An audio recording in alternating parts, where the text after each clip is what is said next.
রক্তনালীতে block হয়েছে কিনা সেটা আপনি কিভাবে বুঝবেন? ডাক্তারের কাছে না যেয়েও আপনি যেসব উপসর্গ অর্থাৎ আপনার শরীরের যেসব সমস্যাগুলো দেখে আপনি বুঝতে পারবেন যে আপনার রক্তনালীতে ব্লক হয়েছে। যেমন ঘন ঘন ক্লান্তি বোধ করা, বুকে ব্যথা বা চাপ বোধ করা, হাঁটার সময় ব্যথা বেড়ে যাওয়া, বুকের ডান এবং বাম পাশে ব্যথা, ডান এবং বাম কাঁধে ব্যথা, পেটের উপরের দিকে ব্যথা, বুক ধড়ফড় করা, ঘন ঘন শ্বাস বন্ধ হয়ে আসা, রাতে হঠাৎ বুকের চাপ, অতিরিক্ত দুর্বলতা অনুভব করা। এগুলো থেকে আপনি বুঝতে পারবেন যে আপনার ব্লক হয়েছে, রক্তনালীতে ব্লক হয়েছে। তখন আপনি ডাক্তারের শরণাপন্ন হবেন।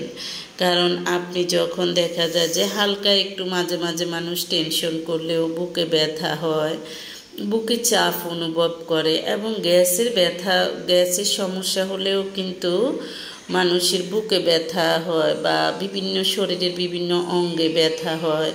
এগুলো গ্যাসের সমস্যা থেকেও হয়, টেনশন থেকে হয়, অর্থাৎ মানসিক চাপ থেকেও হয়। তাহলে তখন আপনি ওটা ধরে নেবেন না যে আপনার রক্তনালীতে ব্লক হয়েছে। যেসব বৈশিষ্ট্যগুলো আমি শুরুতে বলেছি সেই বৈশিষ্ট্যগুলো যখন আপনি অনুভব করতে পারবেন আপনার শরীরে, তখনই আপনি একজন ভালো ডাক্তারের শরণাপন্ন হবেন।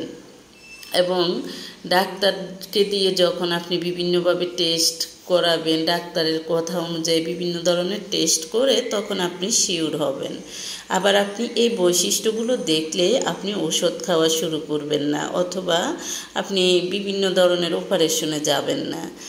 আপনি এগুলো দেখার পরে আপনি একজন ভালো ডাক্তারের শরণাপন্ন হবেন। তারপর যখন ওই ডাক্তারের পরামর্শ অনুযায়ী পরীক্ষা নিরীক্ষা করার পরে আপনি শিওর হন, তখনই আপনি বড় ধরনের চিকিৎসায় যাবেন, এর আগে যাবেন না।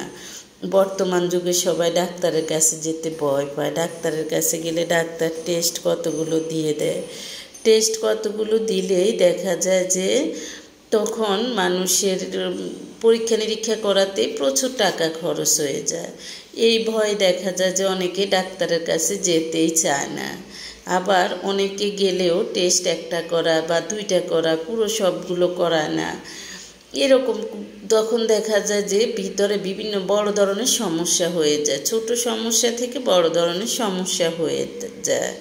তাই এই ধরনের ভীতি দূর করার জন্য আপনি এইসব উপসর্গগুলো ভালোভাবে খেয়াল করবেন, আপনার শরীরে এই ধরনের সমস্যা হয় কি না। তাহলে আপনি ডাক্তারের শরণাপন্ন হবেন, নতুবা আপনি বিপদমুক্ত, আপনি চিন্তামুক্ত, টেনশন মুক্ত। আল্লাহ হাফেজ।